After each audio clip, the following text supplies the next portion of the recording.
Hola, soy Julián Macías, responsable de redes sociales de Podemos y también del Observatorio contra la Desinformación, Pandemia Digital. Y bueno, en esta presentación voy a tratar de ordenarla en tres partes. Una primera de introducción o de contexto sobre cuál es el origen de las redes sociales. Otro, digamos, más teórico de cómo funciona la propagación de mensajes de odio y de noticias falsas. Y luego un tercero más práctico en el cual, bueno, vemos algunos de los ejemplos de cómo se desarrollan en la práctica estas estrategias que tienen tres elementos básicos en la parte digital, que es el uso de la mentira, el odio y de cuentas falsas para distribuirlas. Por otra parte, bueno, he hecho una presentación con bastante información.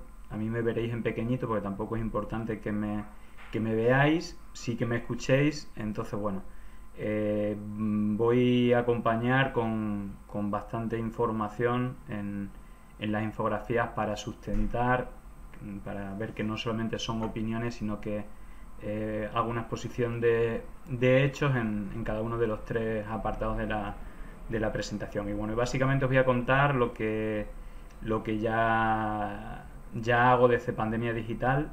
Hablo un poco de estas tres cosas, estas tres partes que os voy a hablar en la presentación.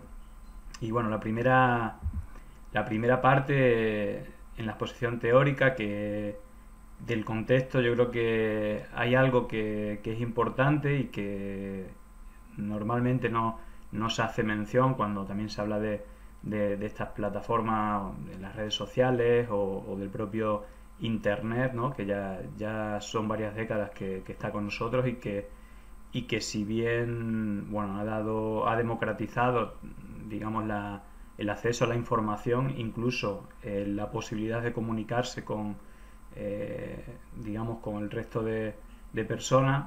Creo que también es importante conocer un poco los antecedentes, ¿no? Entonces, bueno, de Silicon Valley, que es donde están alojadas todas o la gran mayoría de plataformas, digamos, las Big Techs, ¿no? Las plataformas digitales, tanto tecnológicas como de comunicación o redes sociales.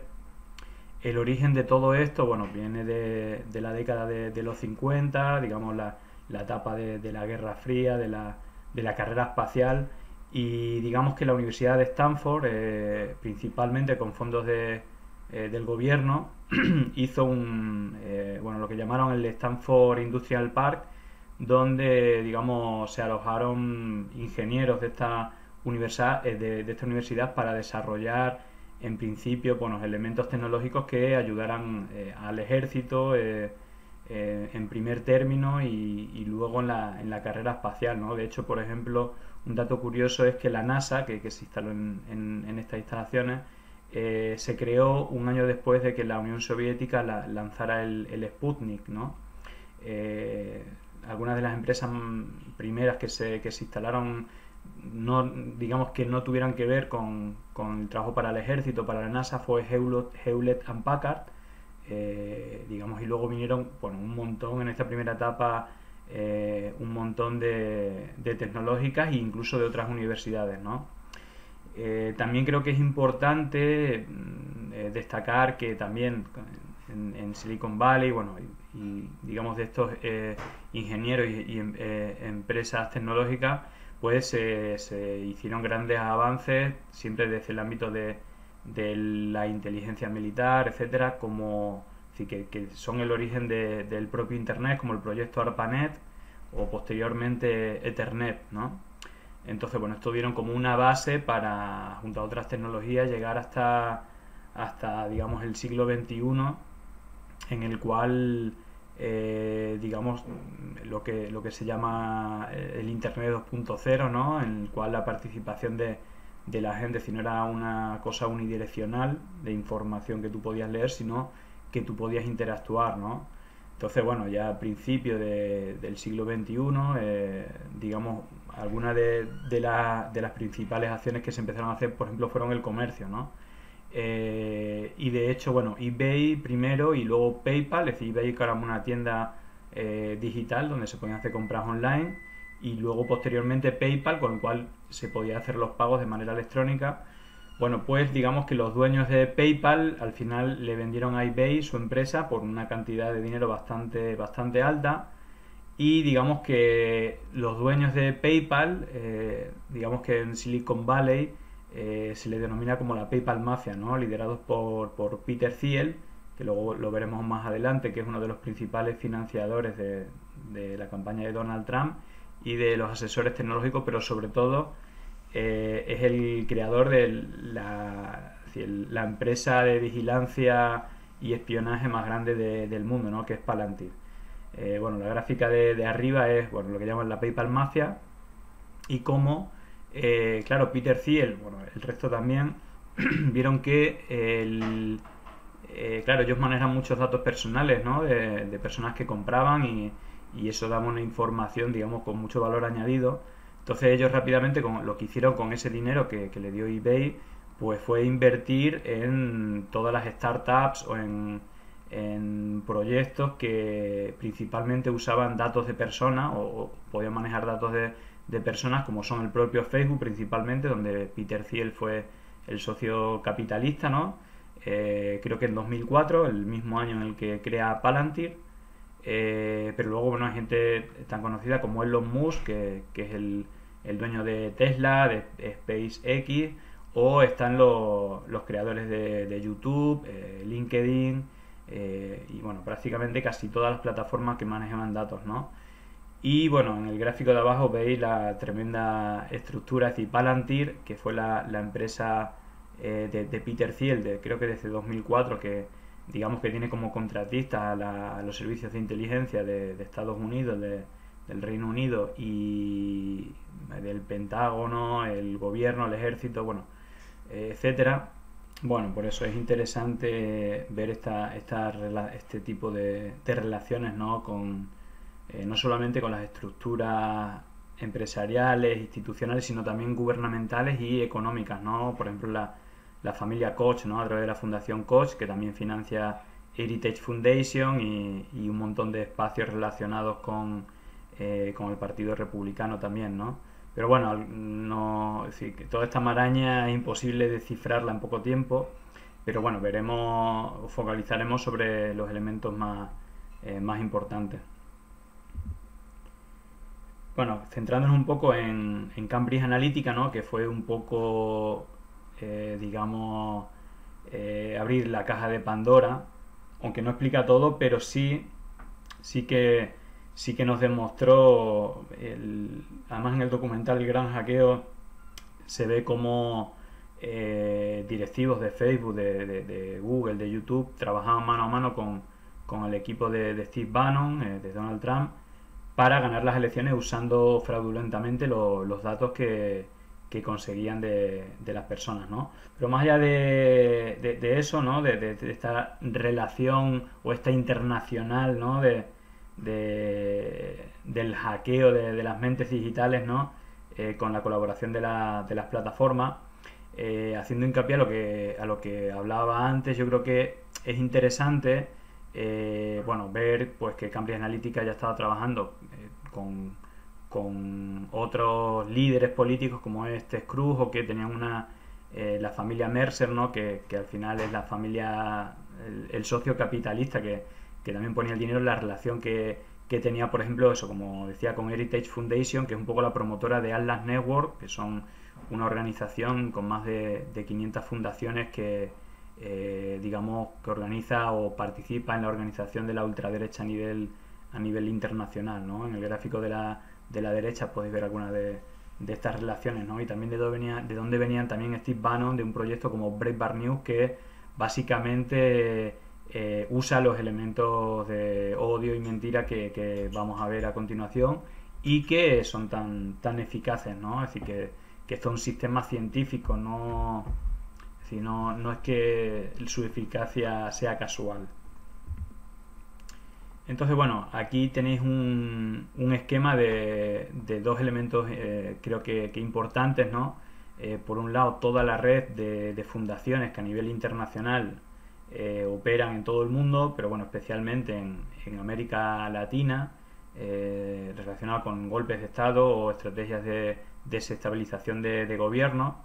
Y luego a la derecha, el increíble mapa de organizaciones con la que Peter Thiel o Palantir tenía relación, tanto por los contratos con el gobierno, servicios de inteligencia, como con las plataformas con las que, digamos, era socio capitalista o tenía relación, como es el propio Facebook, YouTube, Yale, Airbnb. Bueno, en realidad casi todas las plataformas digitales o redes sociales, pues bueno, se tienen más que sospechas que esa información se usa no solamente para asuntos económicos, sino seguramente asuntos geopolíticos, ¿no?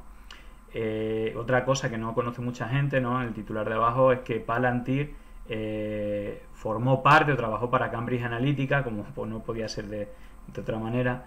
Pero bueno, esta información está un poco como reservada, ¿no? Pero lo que sí se sabe es que la idea del Quiz, es decir, la app con la que consiguieron los datos de millones de personas en Facebook, fue una idea desarrollada por un trabajador de Palantir, ¿no? Pero vaya, el camino paralelo de Cambridge Analytica o de CLS Group respecto a lo que es Palantir, bueno, son más que obvios. Y bueno, no nos vamos a detener mucho en lo que es Atlas Network, pero en su web podéis encontrar bastante información o ver cuáles son las fundaciones de Atlas Network en vuestro país, y si empezáis a ver qué trabajo hacen esas fundaciones, os empezará a cuadrar un poco más, ¿no? Las relaciones que tienen con medios de comunicación, con organismos económicos, líderes políticos e influencers en redes, ¿no? Es decir, que esto lo podéis ver y es bastante poder el que tienen. Yendo con lo de antes, es decir, no hay que obviar, es decir, esto es como leer a los clásicos, el tema del espionaje o del uso de nuestros datos para, digamos, con acceso a servicios de inteligencia de los Estados Unidos, etcétera. Bueno, digamos que esto ya fue denunciado hace un poco casi con el origen por Snowden, que era un miembro de la CIA, así que no le falta información, y por Julian Assange, que bueno, son personas que en la actualidad están como perseguidos, exiliados, y que ya nos decían que tanto Facebook, Google, bueno, Yahoo y otras plataformas, digamos que nos espiaban, que usaban nuestros datos y que bueno, acaban en los servicios de inteligencia. Luego también hay un elemento o una investigación que se hizo pública, que es el proyecto Prisma, de recolección de datos a los servicios de inteligencia de los Estados Unidos, donde prácticamente todas las plataformas, abajo a la izquierda lo veis, digamos, daban una serie de información a estos servicios de inteligencia. Y curiosamente Palantir tiene una aplicación, una herramienta que se llama Prince, y que, bueno, muchos investigadores dicen que quien estaba detrás de este proyecto era Palantir, es decir, la empresa de Peter Thiel, y ellos lo niegan, pero digamos que esta información que está contrastada del proyecto Prince coincide con el nombre Palantir, y algunos dicen que es Palantir quien está detrás, pero vaya, cada uno que saque sus conclusiones. Un elemento relacionado, ¿no? con esto de, no sé si de los servicios de inteligencia, Julian Assange, Facebook, etcétera. Hay una casualidad tremenda, o no tan casualidad, que el mismo día, el 11 de abril de 2019, el día que Rafael Correa hace público los INA Papers, bueno, en realidad hace público no, comparte una información que salió en algún medio, coincide con el día al que el gobierno de Lenín Moreno en Ecuador le quita el asilo político y lo entrega a la justicia británica. Coincide el mismo día, es el 11 de abril del 2019, y por el mismo motivo. Más adelante se descubrió que, digamos, que Ecuador le quitó el asilo político en su embajada, por hacer público Wikileaks, aunque en realidad Wikileaks también compartió una información externa, de los INA Papers. Es decir, que el mismo día, por la misma información, a Rafael Correa le eliminaron la cuenta de Facebook sin ninguna explicación y Ecuador, bueno, Lenín Moreno le quitó el asilo político y lo entregó a la justicia británica. Una cosa curiosa o no tan curiosa es que Facebook le dio un premio a un diario nuevo, digamos que se creó unos meses antes, se llama Cuatro Pelagatos, que se creaba recién. En algunos informes se relaciona con la CIA, con la inversión de los Estados Unidos. Digamos, una aplicación que hizo para atacar supuestamente la falta de libertad de expresión con algunos medios que hacía Rafael Correa. Digamos que una aplicación que era contra Rafael Correa, pues Facebook le dio un premio internacional, ¿no? Y bueno, Diego Basante, que es su responsable en América Latina, bueno, pues lo felicitaba y lo celebraba. Y bueno, yendo un paso más allá, es decir, con relaciones un poco a nivel geoestratégico importante, Facebook eligió como principal partner para luchar contra la desinformación en elecciones a Atlantic Council, ¿no? Atlantic Council es un think tank muy asociado a la OTAN o a las relaciones entre Estados Unidos o mejor dicho, entre América y Europa. Y aquí arriba a la izquierda veis algunos de sus financiadores. Veis que están, aparte de todos los servicios de inteligencia, el ejército de Estados Unidos, la Fox, un montón de bancos, la OTAN, incluso Pfizer, ¿no? Y grandes, incluso Open Society de Soros, ¿no? Que también se utiliza bastante. Eligió justamente a Atlantic Council para hacer la lucha contra la desinformación, ¿no? Y vemos que en 2012 creo que fue el año, sí, unos años antes, José María Aznar fue elegido el presidente para América Latina y para Europa de esta organización, de Atlantic Council. En esta organización, en Atlantic Council, ya desde 2006 está trabajando el que era el responsable de Relaciones Internacionales de FAES, la fundación del ala derecha del Partido Popular que preside Aznar, Rafael Bardají, que hace unos años, un poco cuando se decidió que Vox, la ultraderecha, tuviera más presencia, pues fichó para Vox, para este partido ultraderecha de España, y a partir de ahí, digamos que aumentó la relación, digamos, con el mundo Donald Trump, ¿no? Y Steve Bannon. Aquí tenéis un poco la imagen que os decía, ¿no? Es decir, como Bardají, bueno, que lleva muchos años trabajando en Atlantic Council, tiene una relación fluida con Donald Trump, pero en relación con los Estados Unidos y con organizaciones supragubernamentales. Digamos, era el hombre de Estados Unidos de José María Aznar, y que en la actualidad pues está más apegada, bueno, es directivo de Vox, y bueno, fue un poco el punto de inflexión en 2017 para esta vinculación con Steve Bannon de la ultraderecha. Pero bueno, no hay que olvidar que el que fue director de campaña de Donald Trump, pues creó toda una red internacional pues con toda la ultraderecha, ¿no? Así, con Le Pen, con Orbán, con Salvini, con Bolsonaro y con Farage en el Reino Unido. Es decir, que esta internacional de la ultraderecha pues lleva bastante tiempo gestionándose, y luego veremos cómo usan los mismos métodos, ¿no? en casi todos los países. Si nos centramos un poco más en América Latina, bueno, yo le hablo mucho de Operación Cóndor 2.0, porque en realidad hay como un lobby geopolítico. Aparte de Atlantic Council, hay algunas empresas, incluso organismos públicos de los Estados Unidos, que están interviniendo de manera clara, tanto en golpes de Estado, como fue el caso de Bolivia, de Honduras, de Paraguay, como en desestabilizar las elecciones, ¿no? Como los casos recientes de Ecuador, Argentina, etcétera. Y hay una cosa digamos que fue para mí otra caja de Pandora casi a la par y seguramente haya sido consecuencia del escándalo de Cambridge Analytica, que fue la denuncia, el reporte de Facebook, de una empresa de Estados Unidos llamada CLS Strategies, que había creado cuentas falsas y gastado bastante dinero en publicidad, en desinformación y mentiras y odio contra los gobiernos de Venezuela, de México y apoyando el golpe de Estado de Bolivia.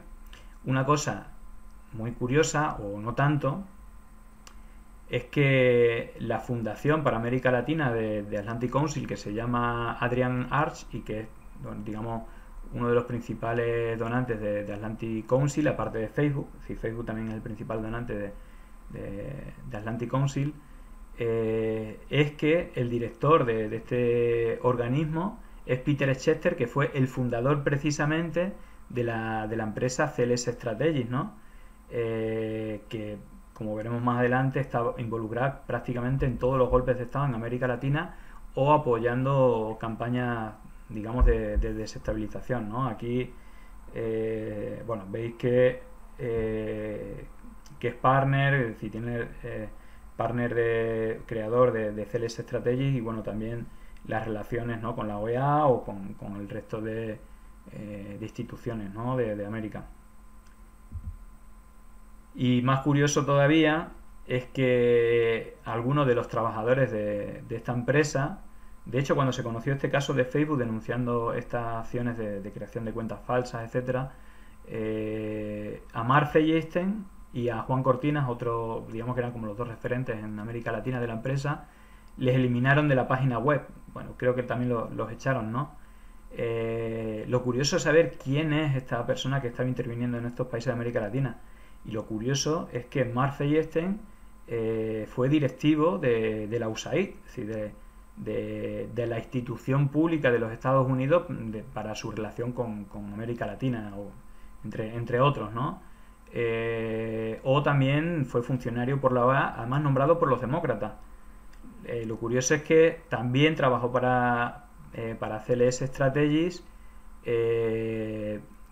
en este caso, digamos, por el partido republicano, Roger Noriega, ¿no?, que es quien está aquí a la derecha, pero como veis en la imagen del centro son íntimos amigos. Todos los años van a las series de béisbol, porque Mark Feijenstein también trabaja en la liga, creo, profesional de béisbol, y también Roger Noriega ocupó cargo digamos, tanto en la OEA como en la USAID, en este caso nombrado por el partido republicano. Y también otra curiosidad es que Roger Noriega es uno de los firmantes de la Carta de Madrid, que lo fomenta Vox o su fundación, en el cual pues firma casi toda la internacional, ¿no? Y aquí abajo veis algunos de los contratos de esta empresa CLS Strategies con Enrique Peña en México, también con el gobierno golpista de Bolivia, y bueno, en realidad tiene pues cientos de contratos con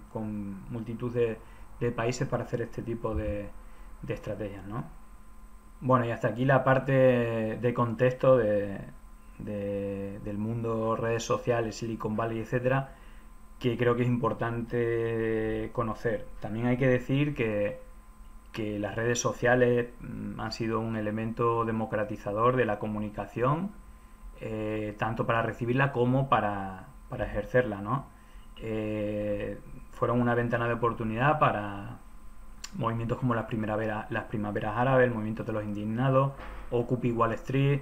Ha sido una herramienta de empoderamiento ciudadano y de inteligencia colectiva que se ha usado, y que es verdad que al poder quizá la haya cogido un poco a contrapié y digamos que ha habido una evolución, digamos, para reducir esta ventana de oportunidad de la ciudadanía, digamos, bueno, convirtiendo a las redes sociales pues en un espacio con mucho ruido, antes era el espacio para informarse y hacer una contrainformación a la información unidireccional de los medios tradicionales, pero ahora pues se ha encontrado un espacio con mucho ruido donde Antes se buscaba en las redes sociales encontrar la verdad y ahora es un espacio donde se difunden muchas mentiras. Entonces vamos a ir ahora un poco a la parte más, bueno, teórica del modelo de cómo funcionan estas estrategias. Y bueno, digamos que en la mayoría de las ocasiones la estrategia de desinformación que se usan normalmente tiene tres capas, no solamente en redes sociales, sino que normalmente suelen tener una capa mediática, una capa en redes y una resolución o una sinergia en las calles o en organizaciones de la sociedad civil. Bueno, pongo este ejemplo un poco paradigmático, ¿no? Como un bulo, un ataque que se hace desde los medios de comunicación, en este caso del presentador argentino Eduardo Feynman, en el cual en su programa, digamos, ataca a un portavoz del gobierno, creo, un chico joven llamado Lucas Grimson, en el cual le acusa de que es una vergüenza que alguien tan joven como él, bueno, también metiéndose un poco con él por el lenguaje inclusivo que usa, que una vergüenza que él cobrara 160.000 pesos cuando la policía cobra 4 veces menos, ¿no? Bueno, esto sirvió de precedente para hacer una campaña, digamos, atacándole al chico este, pero también, paralelamente, por eso la comparación con la policía, un ataque al gobierno del estado de Buenos Aires, en el cual digamos que se criticaban los sueldos bajos que tenían y cómo miembros del gobierno cobraban mucho más sin tener experiencia. La realidad es que el chico este con el que se metían, pues la verdad que su sueldo es inferior al sueldo más bajo de cualquier policía, ¿no? Pero digamos, la mentira fue masiva y el apoyo a manifestaciones de la policía, entre otras reivindicaciones, una subida de sueldo. Y casualmente este espacio libertario que se autodenominan en Argentina, las mismas personas que difundían todo esto, pues aparecieron en la manifestación con la policía, con el reclamo de subidas salariales y alguna cuestión más, ¿no? Bueno, este caso me parece que bueno, es bastante paradigmático, pero que se da en muchas ocasiones. Y luego, bueno, si nos vamos a la parte digital, digamos, autodefinición mía, el método Bannon, que yo le denomino MOB, ¿no? Que es mentiras, odio y bots, ¿vale? Aunque es mucho más complejo que todo esto, pero ahora veremos por qué el uso de la mentira unido al odio funciona más que una mentira asertiva, digamos. Y luego como métodos para detectar lo que son bots o incluso las diferencias, ¿no? Porque todo el mundo simplifica con bots, pero como veremos hay muchas diferencias de forma, de origen de estas cuentas, de la forma de actuar, etcétera. Pero bueno, ahora lo veremos con más detalle. Bueno, os voy a poner un vídeo de uno de los periodistas que más usa la estrategia de la posverdad, que básicamente es juntar la mentira y el odio, la parte emocional, para que esa mentira sea más eficaz. Os pongo el vídeo para que lo escuchéis. Lo que la posverdad es simple y llanamente utilizar los sentimientos de la gente para atraparlos emocionalmente y meterles toda suerte de mentiras. Exacto. Eso es la posverdad. Pese a que los hechos demuestren lo contrario. Exactamente, pero cuando tú tienes invadido emocionalmente a un personaje o a una gran masa de gente, tú les puedes meter, no una, les puedes meter 800.000 mentiras. Bueno, evidentemente, el tema de la eficacia de la mentira, para que sea más eficaz tiene que ir asociada a una emoción, ¿no? Entonces si esa emoción coincide con mis sesgos, ¿no? Que aquí abajo a la izquierda vemos los diferentes sesgos, el sesgo emocional, el sesgo de confirmación. Bueno, básicamente si yo tengo un odio ya preconcebido, o una filia, una fobia, o un prejuicio, pues si el estímulo, la información que a mí me llega coincide con mis emociones y con mis prejuicios, pues voy a compartirlo de una manera más eficaz. De hecho, aquí pongo algunas gráficas. Bueno, si habéis visto el documental El dilema de las redes sociales, uno de los directivos de Facebook habla que las noticias falsas se comparten 6 veces más que las noticias verdaderas, ¿no? Y aquí abajo a la derecha veis gráficas un análisis de las noticias más compartidas en Facebook durante la campaña, creo que de Donald Trump, y veis donde en la gráfica al final el impacto que tienen los diarios de noticias falsas es mayor al de los propios medios de comunicación. Es decir, que aunque sean menores, al compartirse más, tienen un impacto mayor hasta llegar al punto que la información más compartida en Facebook es falsa por delante de las noticias verdaderas, ¿no? Y aquí a la derecha alguna de esas noticias, ¿no? Por ejemplo, que el Papa Francisco apoyaba a Donald Trump, ¿no? Se compartió casi 1 millón de veces, ¿no? O que Wikileaks confirma que Hillary Clinton le compró bombas al ISIS, ¿no? Al terrorismo islámico. Bueno, se compartieron cientos de miles de veces porque esa campaña de odio, que veremos cómo se alimentan, al final pues conectó con mucha gente que compartía de manera masiva noticias falsas de este tipo. Bueno, y antes de... también creo que esto es importante ver cómo funcionan las principales plataformas donde se difunden estas noticias falsas. Digamos que casi siempre tienen un componente, aunque también hay medios tradicionales que difunden noticias, pero el origen normalmente de la mayoría de los contenidos de odio o mentiras son diarios digitales de muy bajo coste, o materiales creados en estas propias plataformas que luego incluso dan el salto a medios digitales o medios tradicionales, ¿no? Entonces es importante saber también cuáles son, es decir, qué remedio está poniendo estas plataformas para frenar los mensajes de odio y mentira, y también cómo nosotros, es decir, cuál es la API o cómo funciona la API de estas plataformas para analizar qué es lo que pasa en ellas, ¿no? Digamos, Facebook es la plataforma con más usuarios junto a WhatsApp a nivel mundial, pero sobre todo en Europa y América. Digamos que en esta plataforma desde hace un tiempo para acá tienen un acuerdo con diferentes fact-checkers oficiales, que también habría que ver cuál es el origen de estos fact-checkers, quién los financia, etcétera.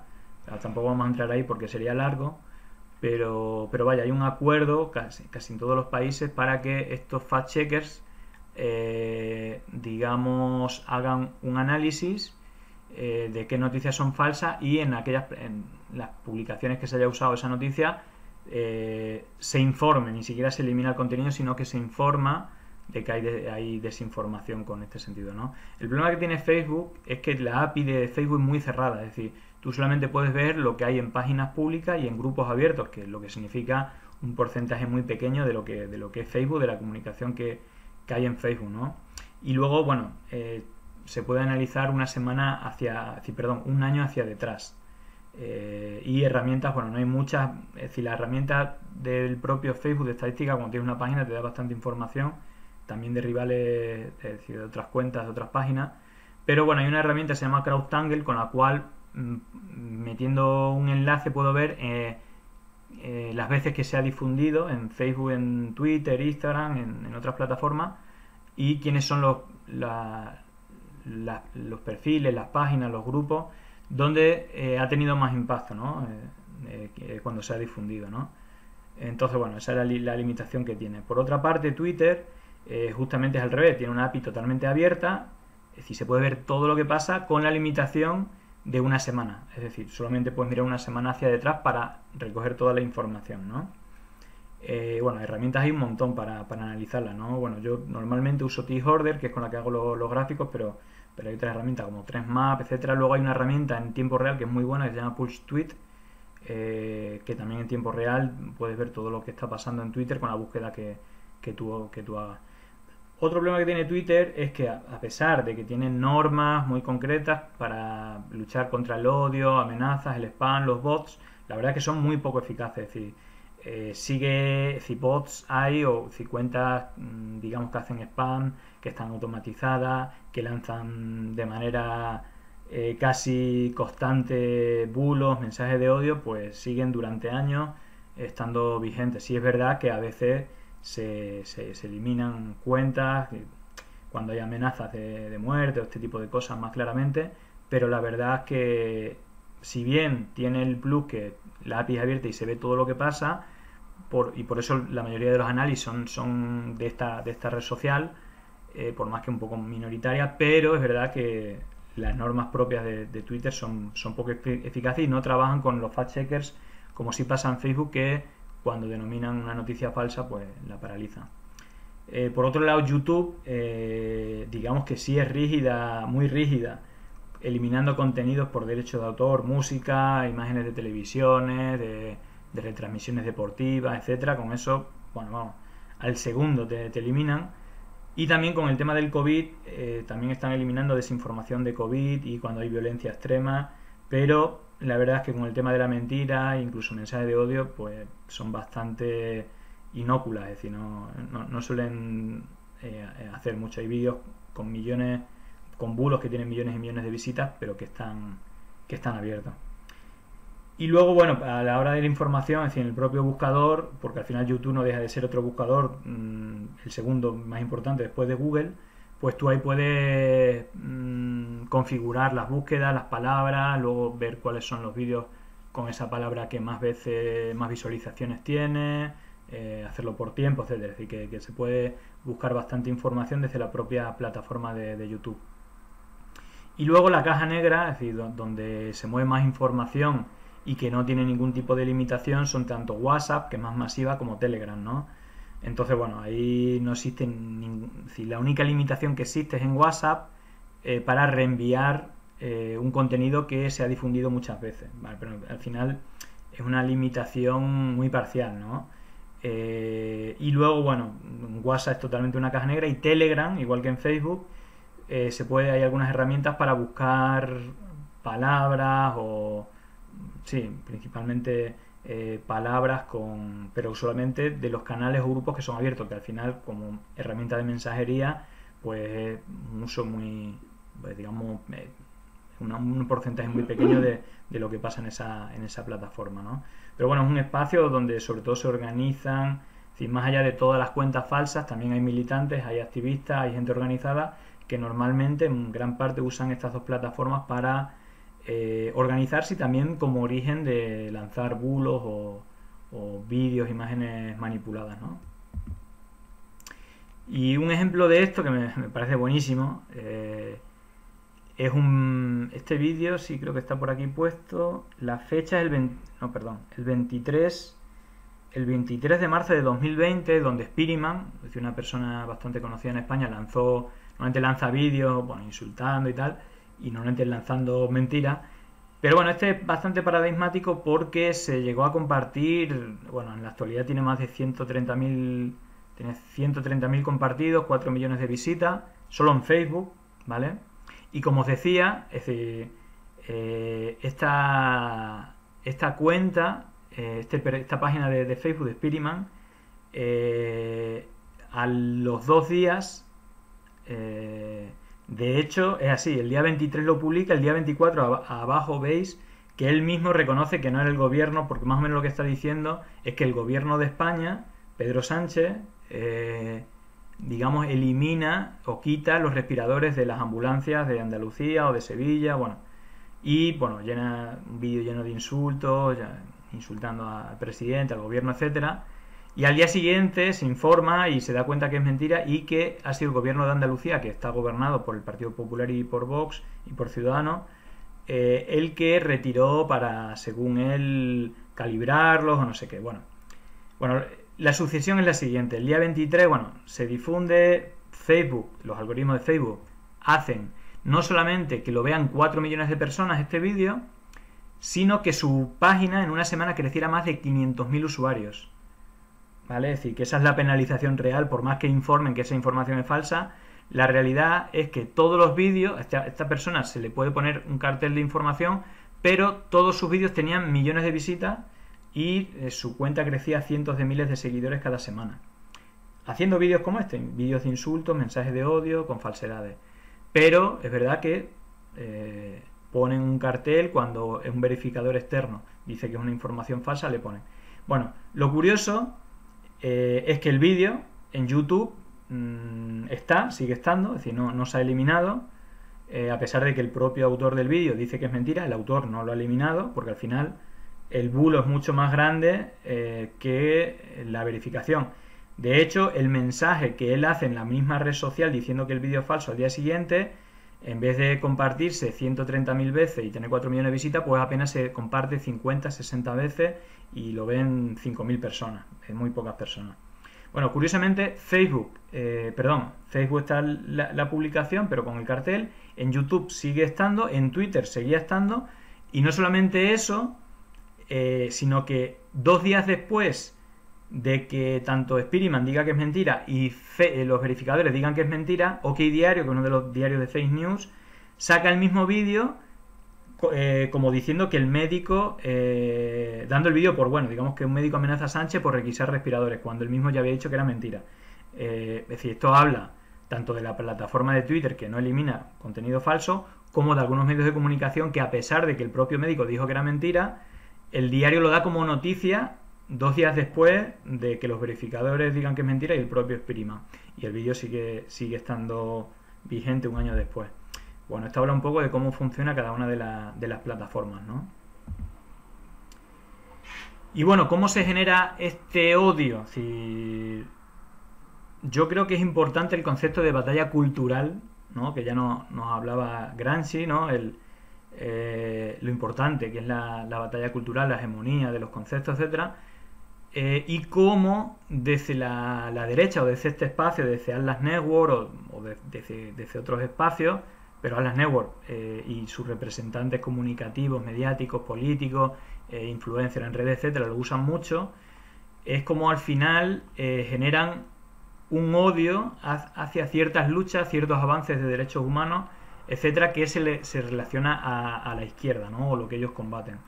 Bueno, una claramente es y que tiene como una vinculación más con espacios ultracatólicos, ¿no? De la familia tradicional, etcétera.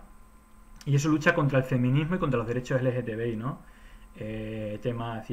La lucha contra la despenalización del aborto, matrimonio igualitario LGTBI, y derechos de la mujer en general. Elementos para hacerlo, miles, ¿no? Es decir, la ridiculización,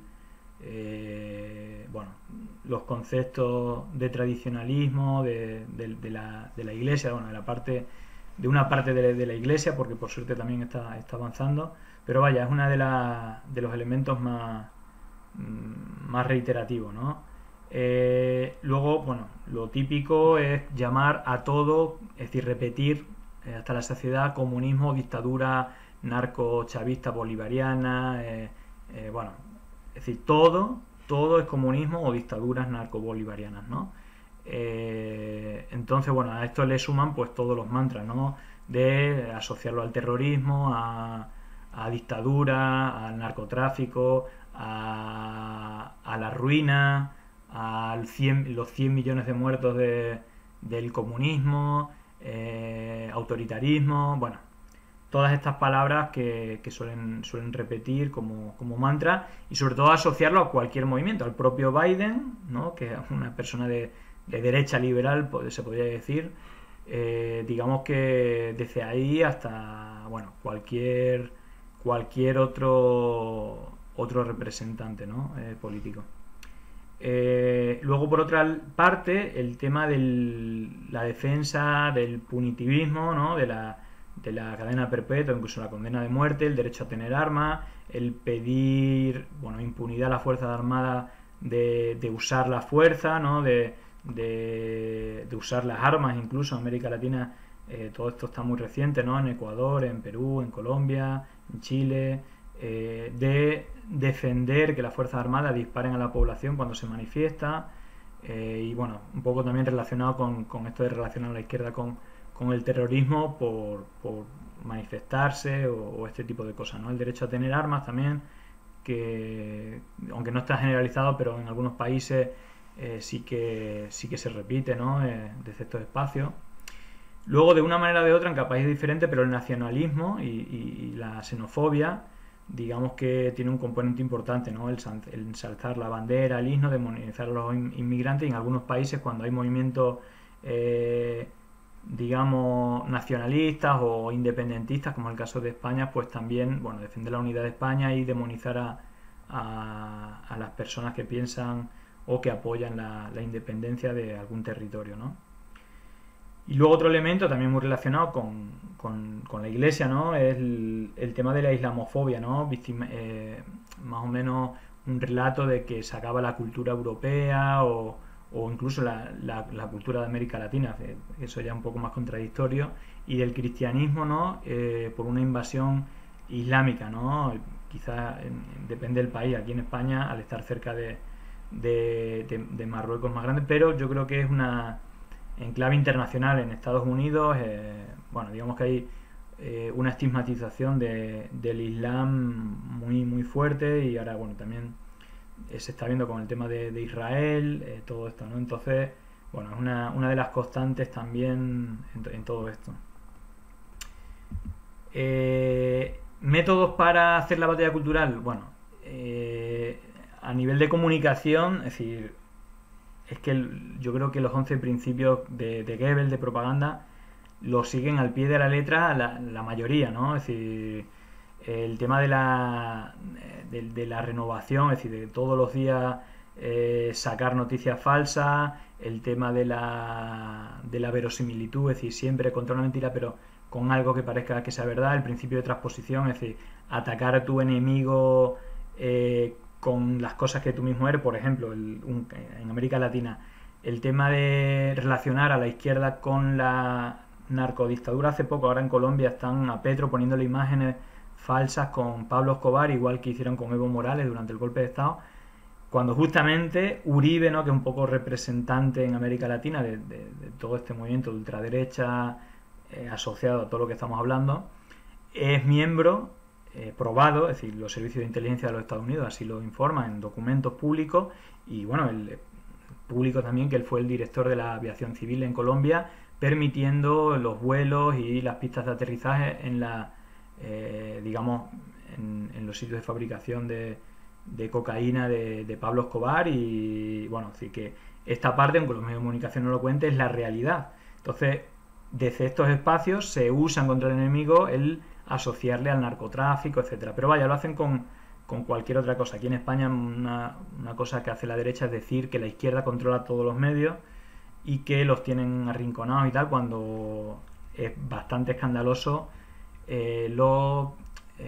digamos, el sesgo ideológico que tienen la mayoría de medios de comunicación, ¿no? Entonces, bueno, no hay nada inventado, ¿no? Digamos que ahora lo que hay es una adaptación de estos principios a las redes sociales y a, digamos, los avances tecnológicos que hay, que en cierta manera le permite hacer todo esto, ¿no? Así que al final son los mismos principios ejecutados de otra manera.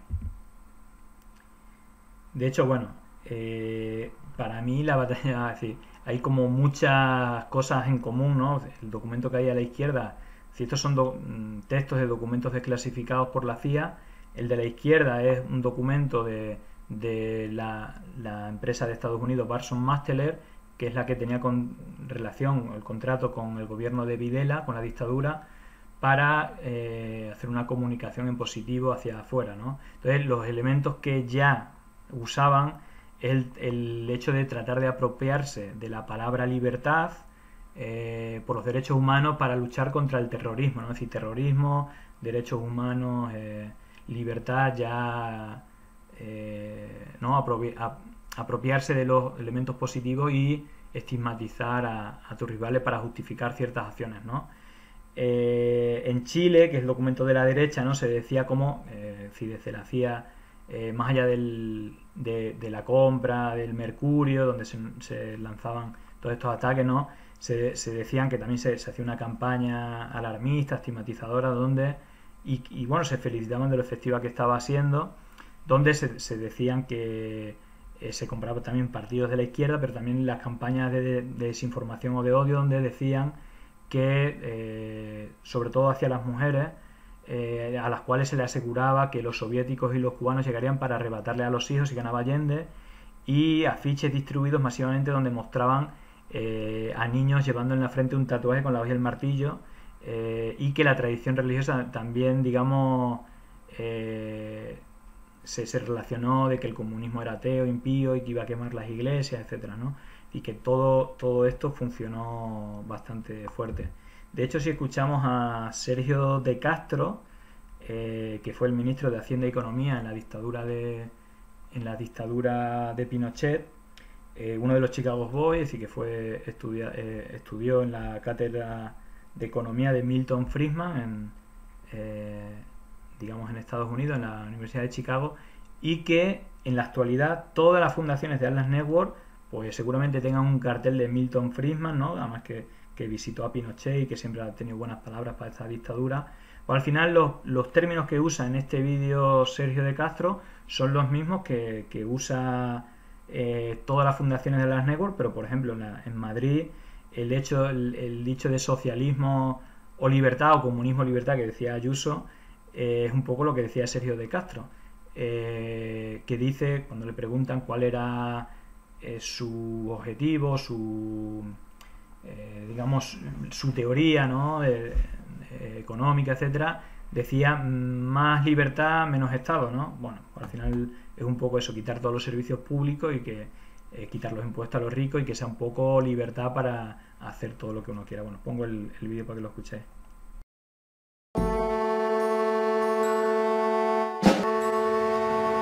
¿Cuál era su ideal de país en ese minuto? El del ladrillo. Libertad, obviamente, la mayor libertad posible. El Estado lo más chico posible. El golpe militar fue pensado primero de manera estructurada por los civiles y no por los militares. Una operación central viene del Mercurio y viene de Agustín Edwards y viene de la gente que rodeaba a Agustín Edwards.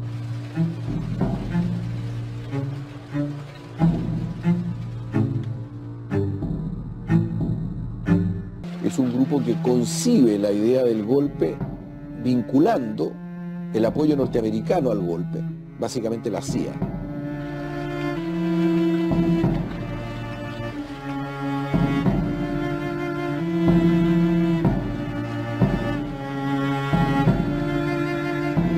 Cuando Agustín Edwards acude a Nixon y a Kissinger, lo que ellos quieren provocar es un golpe militar.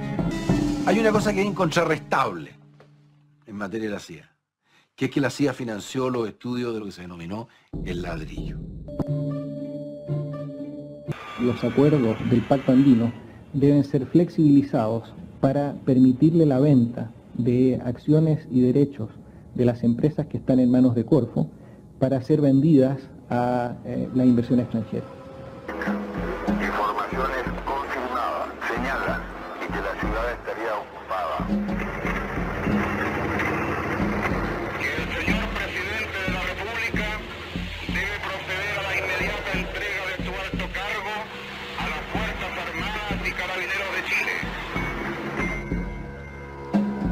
El día del golpe yo iba a la facultad y en el camino me encontré con Ernesto Fontaine.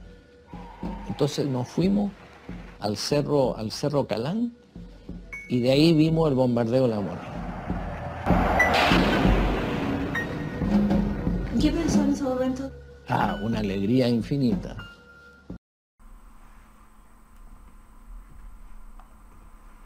Bueno, pues eso, una alegría infinita cuando vio que bombardeaban su país. Bueno, esto yo creo que resume un poco la dirección y la intensidad de estos movimientos. Y bueno, a la hora de hacer una división o una categorización de los diferentes tipos de cuentas que tienen una actividad artificial en redes sociales, digamos que si hay una división o dos divisiones que se pueden hacer.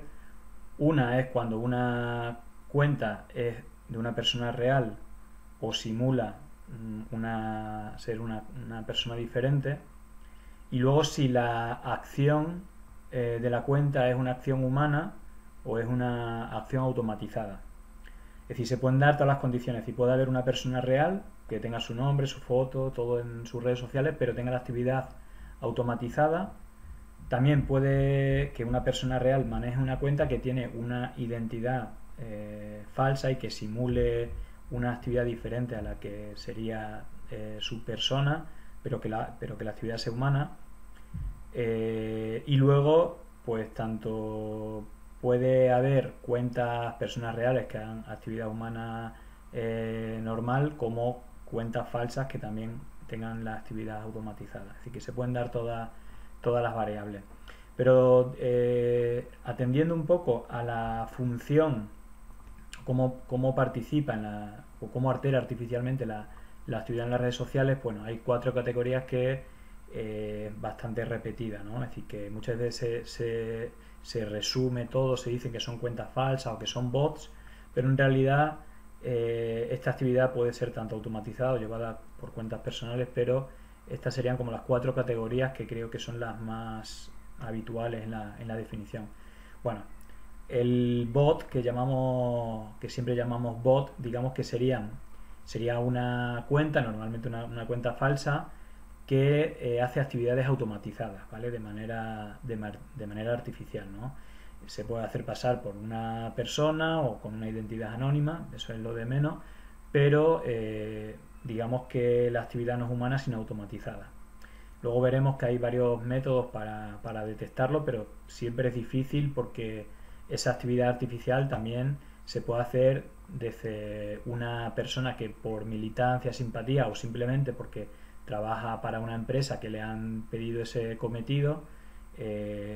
Muchas veces la línea es difícil. Lo que hacen normalmente los bots es tener una actividad muy acentuada, seguir ciertas cuentas, retuitear cuentas dianas, participar en hashtags o en repetir mantras, tanto en publicaciones propias como en respuestas. Bueno, y luego, bueno, una actividad, digamos, parecida, pero que normalmente es una actividad humana, bien sea porque, bueno, el troll, ¿no?, que llamamos troll, es alguien que intoxica la comunicación, normalmente provocando, con un mensaje agresivo, y puede ser porque por simpatía, por odio hacia cierta ideología, colectivo, etcétera, hace de troll como de manera natural, o que para contaminar la conversación, pues digamos que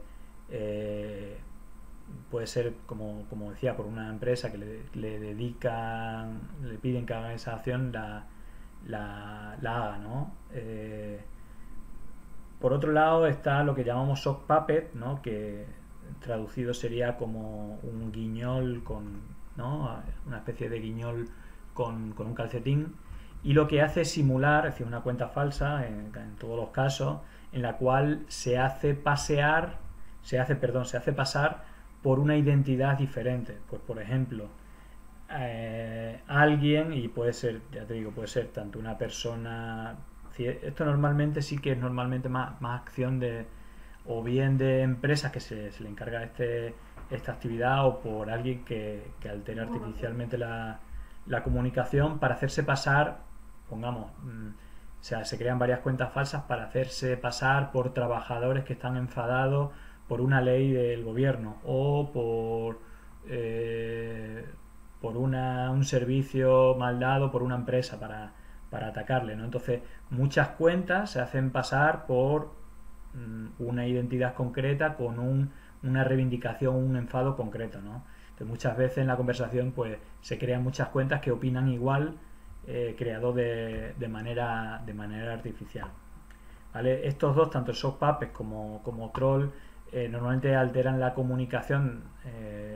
También se le llama astroturfing, ¿no?, que es un concepto referido a césped artificial, como dando una sensación de una conversación que no es real, pero que a la gente que lo ve puede pensar que hay un montón de gente que piensa igual, o que hay un montón de gente cabreada con alguien, o con una forma de pensar, o con una iniciativa, ¿no? Una es como más educada, el sock puppet, y otra es como más troll, más agresiva. Y luego, por otra parte, los tres apartados anteriores, o una sola acción de las tres, o una mezcla de las tres, puede ser desarrollado por una sola persona, ¿no? Así que desde un dispositivo maneja muchas cuentas para hacer cualquiera de estas tres acciones, principalmente la de troll o sock puppet, es decir, controlar un montón de cuentas para replicar automáticamente contenidos de terceras cuentas, o digamos que hacer el troll insultando, haciendo ataques desde muchas cuentas al mismo tiempo, o teniendo una conversación, alterar la conversación de manera más educada, pero todo desde un mismo dispositivo, ¿no? Es decir, que hay una persona humana que controla todas estas acciones. Es lo que, bueno, un bot humano que controla muchas cuentas, ¿no? Y normalmente, bueno, las empresas cuando contratan para este tipo de servicios, pues a lo mejor con 10 personas que estén en el troll center trabajando, pues a lo mejor pueden controlar 500, 1000 cuentas que hagan toda esta actividad. Bueno, un poco lo que hablaba antes, ¿no? Digamos, cómo se altera la conversación atendiendo a estos parámetros que hablamos antes, la manera de organizarse, o decir, cómo participa en un hashtag o en un ataque de desinformación o una campaña de desprestigio, etcétera.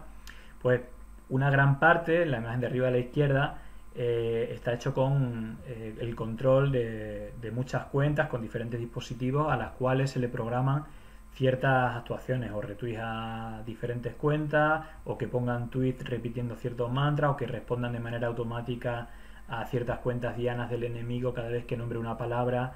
Bueno, hay como una matriz gramatical que con diferentes variables puede programar decenas de miles de tweets diciendo lo mismo o parecido, pero con frases diferentes, ¿no? Es decir, que bueno, esto es un gran porcentaje de la conversación, y sobre todo de las cuentas que participan en campañas de ultraderecha, de desinformación, etcétera. Luego hay otra manera que digamos es de manera organizada, una organización desde militantes, de simpatizantes de una empresa, de un espacio que esté organizado, pues varias personas se organizan en un grupo, bien sea del propio Twitter o Facebook, o más habitual en grupos de WhatsApp, de Telegram o de Signal, que son herramientas de conversación, de mensajería, para coordinarse y lanzar al mismo tiempo este tipo de ataques, ser tendencia en redes, etcétera, ¿no? Y bueno, esta acción la suelen hacer casi todos los partidos políticos, por lo menos aquí en España tiene su canal de Telegram, en el cual pues militantes siguen como instrucciones para lanzar campañas, etcétera. Y luego, pues bueno, tenemos los troll centers, es decir, que al final, como decía antes, como un deck con muchas personas, muchos decks que controlan muchas cuentas. Entonces son capaces de organizar la difusión de un ataque, de la difusión de un bulo, digamos, de trolear al rival, etcétera, ¿no? Y luego, pues también nunca hay que descartar, es decir, de hecho es habitual, además el objetivo de todas las acciones anteriores es que personas normales que no sean militantes o que no tengan un pensamiento obcecado, o que sí, o que lo tengan, ¿no? Porque son personas reales que tienen su sesgo ideológico, pues que participen y se sumen a tendencias o ataques, ¿no? Por todos los sesgos psicológicos que hemos hablado, el tema de la posverdad. Bueno, al final el objetivo es enganchar, que cada vez haya más gente que tenga un odio o una filia, una fobia hacia un colectivo, hacia una persona, hacia una entidad, hacia una empresa, hacia un partido político, etcétera. Y que, bueno, un poco el objetivo es que cada vez se sumen más personas normales que no estén organizadas, ni que sean pagadas, ni que sean con bots, a la acción organizada comunicativa. Bueno, aquí está un poco lo complicado, lo difícil dentro de esta maraña de diferentes tipos de acciones, detectar lo que es un bot de lo que no es un bot, ¿no? Entonces, bueno, antes de nada, ver cuáles son las acciones que suelen hacer los bots, que se le puede programar pues desde hacer cualquier publicación en las claves que se le programen en cualquier red social. Muy habitual y la más sencilla de programar es compartir o dar like a cuentas diana en cualquier red social. Luego en el tema de YouTube o otras plataformas, sobre todo las que están monetizadas, el tema de crear bots que hagan visualizaciones, sumen likes y al final moneticen en dinero, pues es algo que también pueden hacer, ¿no? Al controlar un dispositivo tú puedes programar que hagan cualquier acción. Una de ellas es sumar visualizaciones que moneticen o darle like, etcétera, sobre todo en plataformas audiovisuales. Luego otra, pues es la más sencilla, también habitual, es como seguir cuentas y páginas para aumentar el número de seguidores. Esta acción es como muy sencilla, ¿no? Y luego pues responder a otras cuentas, ¿no? Es decir, lo que comentaba antes, programar por ejemplo en cuentas diana, o bien para favorecer, reforzar que bien lo haces, todo eso, o para atacar, para hacer troll, para ser un troll, ¿no? Que es, por ejemplo, si puede ser muy sencillo como repetir el mismo insulto atacando siempre a la misma cuenta, o un poquito más de programación, un poco más dificultoso, por eso hay menos cuentas que hacen esto, es hacer un tipo de ataque, programar una estructura, una matriz gramatical relacionada con un tema concreto, que cuando esa persona mencione una palabra, pues el ataque sea con ciertas directrices, que aparte se puede programar para que sean diferentes frases o la misma frase replicada en la misma dirección, ¿no? ¿Cómo detectar cuando es un bot? Y bueno, es siempre bastante complicado, ¿no? Pero hay hay situaciones en las que sí o sí no puede ser un humano la que haga esa actividad, ¿no? Una característica de algunos de los bots es que tienen una actividad tremenda, ¿no? Antes hablamos o hablaremos del veterano del ejército de los Estados Unidos que durante el golpe de Estado llegó a poner 70 tweets en un solo segundo, ¿no? O cuentas que hacen cientos de miles de tweets en su historial, o que hacen más de 1000 tweets por día, ¿no? Es algo que humanamente es como muy difícil o casi imposible, ¿no? de que esto pase. Luego también en el timing de sus publicaciones, cuando hay una programación sistemática cada tantos segundos o a una hora determinada, siempre, o cuando no tiene descanso, es decir, que está 24 horas publicando, es decir, no hay persona humana que pueda mantener eso, ¿no?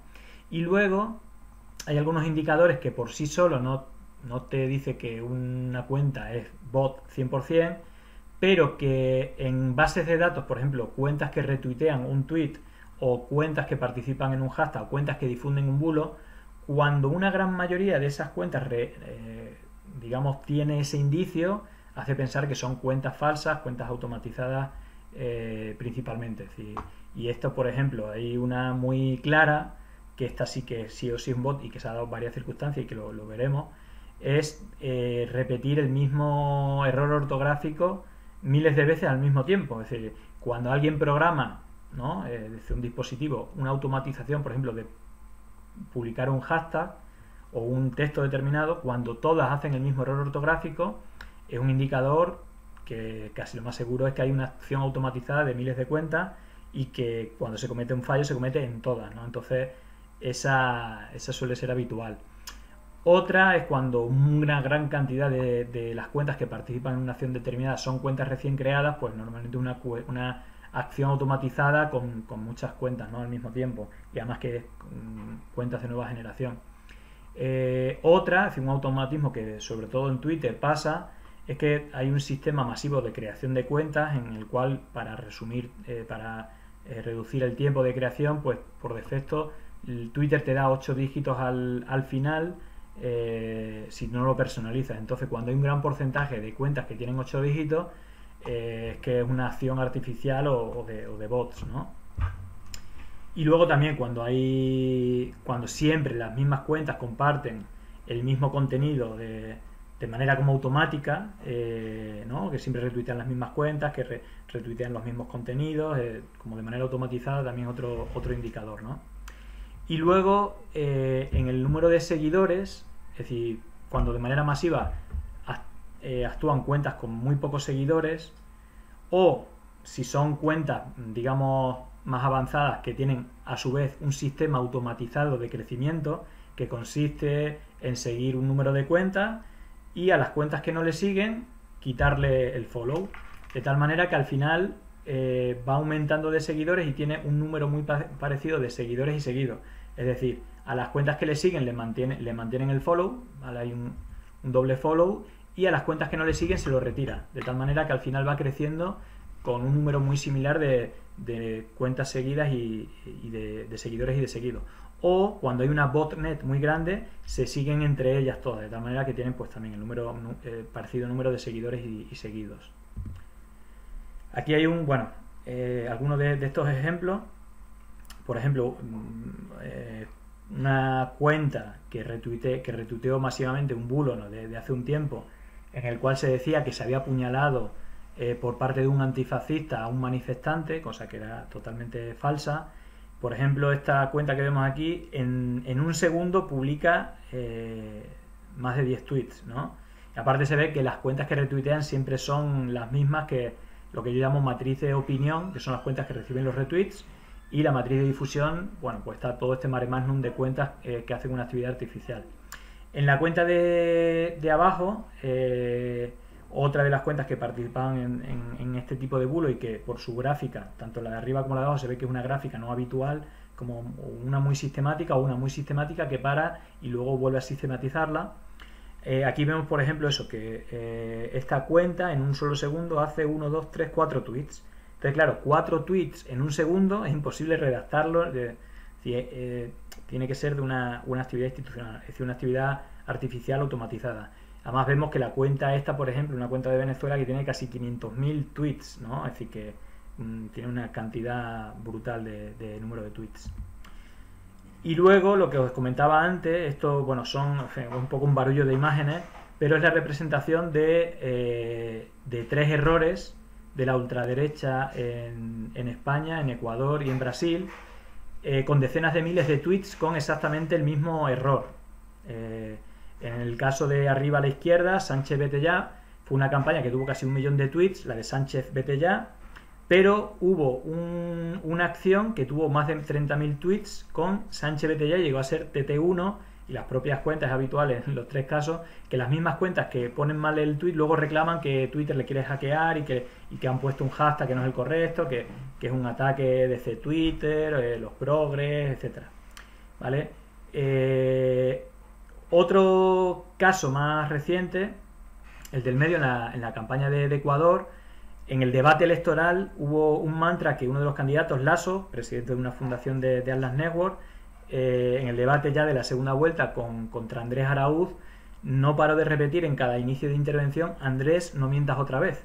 Y hubo una acción de bots masivo yo creo que superó el 1 millón de tweets de Andrés, no mientas otra vez, y en una de esas programaciones de bots se llegó a lanzar 30.000 tweets con el mismo hashtag, es decir, Andrés, no mientas otra vez, con ese error ortográfico que lo pusieron un montón de cuentas. Además eran cuentas reales, como Polificción, que la cuenta de Andrés Vera, que pertenece a la misma fundación de Lasso, de Ecuador Libre, que son personas reales que lanzaban con el error, y todas las cuentas que retuiteaban también ponían cientos de tweets con el error. Es decir, que en la programación de las publicaciones de tweets el mismo error se dio en decenas de miles de cuentas.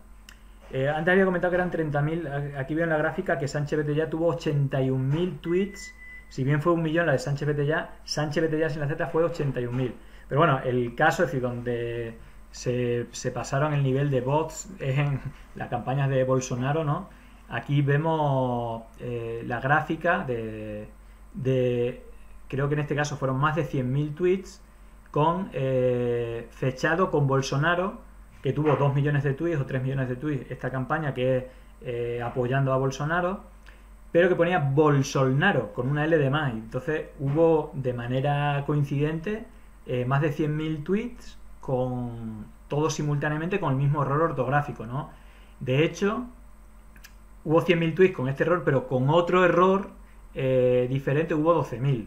Es decir, que como que se equivocan todos al mismo tiempo. Bueno, este hashtag que lo veis abajo fue TT1 durante bastante tiempo. Y luego lo mismo, las mismas cuentas que habían cometido el error, porque están programadas, luego salieron diciendo que ese hashtag la había hackeado, que el hashtag real era otro y que real estaban haciendo como trampa, boicoteando o bien Twitter o bien los progres o la izquierda, etcétera, ¿no? Cuando eran ellos mismos en el error de programación, ¿no? Y bueno, vamos con campañas específicas. Empiezo por la campaña en la que yo empecé a analizar este tipo de campañas sucias, y la verdad es que en el caso de Bolivia fue tremendo, sobre todo porque durante el golpe de Estado se crearon más cuentas de las que existían en Bolivia. Es decir, había unas 200.000 cuentas, pues se crearon otras 200.000 cuentas, muchas de ellas participaron en algunos hashtags, ¿no? En este caso concreto analizo los análisis que hice, analicé 14 hashtags que apoyaban el golpe de Estado, que son los que aparecen ahí abajo, que dieron más de 1 millón de tweets con más de 200.000 cuentas, y más de 100.000 de las que participaban fueron creadas durante 2-3 semanas de noviembre, coincidente con el golpe de Estado, ¿no? Esta es la gráfica de todos esos tweets. Lo que os comentaba antes, llamó mucho la atención que una persona real, Luis Fernando Suárez, que es un veterano, con origen boliviano, pero veterano de los Estados Unidos, hizo una herramienta que era capaz de lanzar, es decir, hizo más de 15.000 tweets, pero que era capaz de lanzar más de 70 tweets en un segundo. De hecho, lo que hacía era hacer retweet o tweet propio cada vez que se usaba uno de los hashtags coordinados lanzados contra Evo Morales, ¿no? Y luego, bueno, atendiendo a lo que hablamos antes, estas campañas, digamos, difundieron bulos. Uno, por ejemplo, usando el principio de transposición, como decía, metían a Evo Morales entre el Chapo Guzmán y Pablo Escobar, ¿no? Es decir, la única creo que es real es la de Pablo Escobar, y la del Chapo y Evo las colocaron ahí, pero Twitter nunca eliminó este tweet de 10.000 retweets. De hecho, quien lo hizo es un diputado venezolano, de la oposición venezolana, y bueno, ahí está, con 10.000 retweets no se llegó a eliminar nunca, ¿no?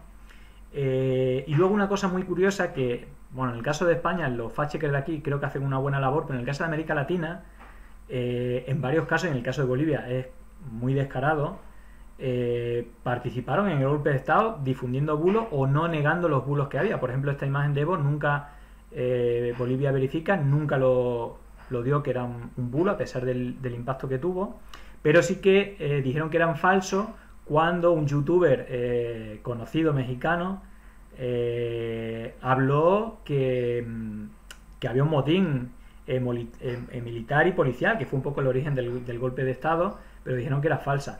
Y no solamente eso, sino que Bolivia Verifica publicó una entrevista entre Vargas Llosa, que es el presidente de una fundación de Atlas Network, y Carmen Aristegui, que es una periodista muy conocida en México. Difundieron la noticia donde Vargas Llosa decía que hubo fraude electoral y que no hubo un golpe de Estado, que no sé si esa es la acción que tiene que hacer un verificador, un fact-checker oficial de la red de fact-checker internacional. Y aparte, que es si no ya es la acción que haga, sino ya el hecho de que el 100%, o por lo menos los que yo he visto en muchos países de América Latina, de estos verificadores que son partners de Facebook para verificar las noticias, están financiadas casi en su 100%, o bien por fundación, es decir, por la USAID a través de la NET, o bien por su embajada de Estados Unidos. En el caso de Bolivia Verifica, pero todos los casos que yo conozco de América Latina están financiados de la misma manera. Entonces, bueno, al final interviene, y en el caso de Bolivia intervino claramente, pero no es el único. En el resto de países donde hay elecciones, muchos de ellos intervienen, y de manera nada neutral, sino bastante sesgada, ¿no? Una cosa súper curiosa que pasó es que todos los protagonistas en el golpe de Estado de Bolivia aumentaron sus cuentas de Twitter en más de 100.000 seguidores. Por ejemplo, y esta es una gráfica de estas tres cuentas, Pumari, que fue la acompañante de Camacho, ¿no? Pumari del Potosí y Camacho de Santa Cruz, que fueron dos de los protagonistas en el golpe de Estado, ¿no?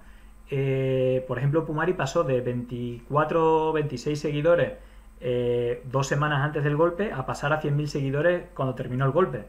El propio Camacho pasó de 1.600 seguidores a tener 170.000. Giannini Áñez pasó de tener 8.000, 10.000 seguidores a tener 200.000.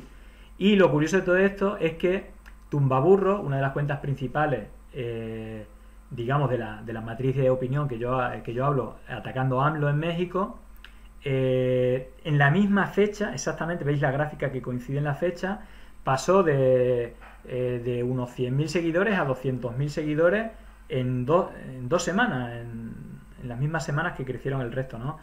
Que, bueno, se achaca, ya veremos, aparte de que todas estas cuentas falsas que crearon,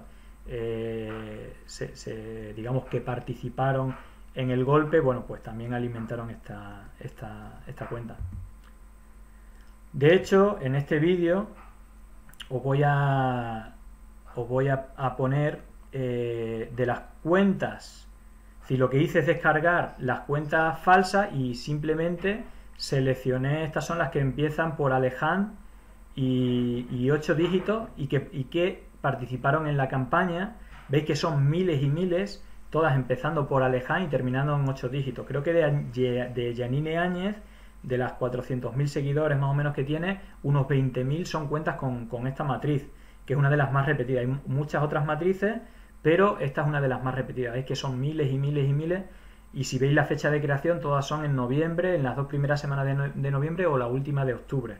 Todo coordinado con el golpe de Estado. ¿Veis? Todas creadas en la misma época, todas terminadas en 8 dígitos y que bueno, hicieron un golpe, digamos, exagerado, ¿no? de acción. Bueno, y lo llamativo de todo esto no es que haya decenas de miles de cuentas que tengan la misma matriz terminada en 8 dígitos que participó en el golpe de Estado de Bolivia, sino que, bueno, muchas de ellas pasaron a actuar a otros países o que en otras campañas de desinformación o de ataques de diferentes países usan la misma matriz, la que yo vi muy numerosa en Bolivia, que es Alejandro con 8 dígitos, y otras muchas matrices terminadas en 8 dígitos.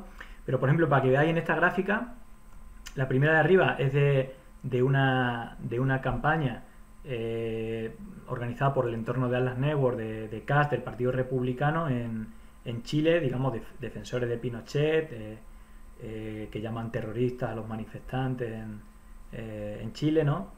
Y veis que, bueno, son un número de cuentas. La de arriba a la derecha es una campaña en México, Morena hunde a Puebla. La de abajo a la izquierda es de la campaña Sánchez vete ya en España. Y la de abajo a la derecha es del 17A, salimos todos, una convocatoria negacionista en Argentina, ¿no? Pues también muchas veces hay como ataques a rivales políticos, hay difusión de bulos y también campañas negacionistas con el tema del COVID, ¿no?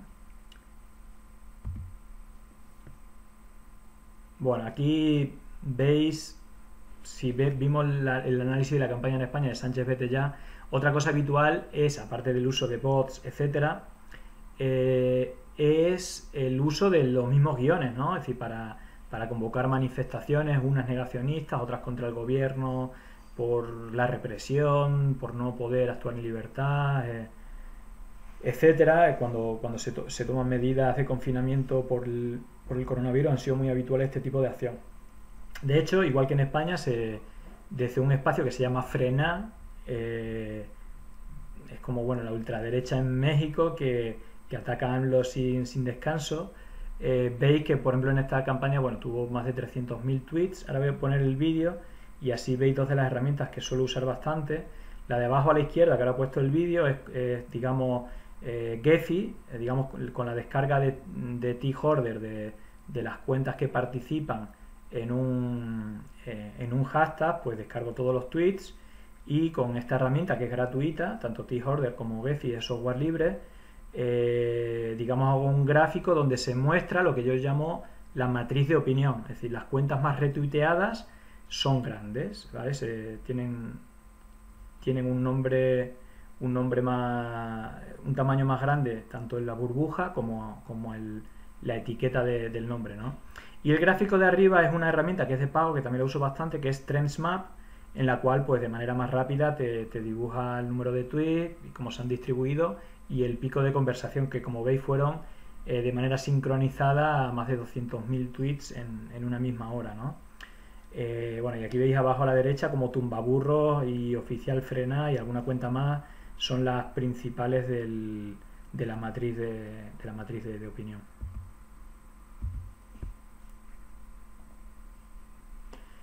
Bueno, este es el gráfico resultante, ¿no? Donde veis que está la cuenta esta de Oficial Frena, que reúne a toda la derecha, pero vemos otras cuentas como Tumbaburro, ¿no? Que es una cuenta en principio anónima, pero que luego se hizo público quién está detrás, las greñitas, Econocafka, que es un periodista de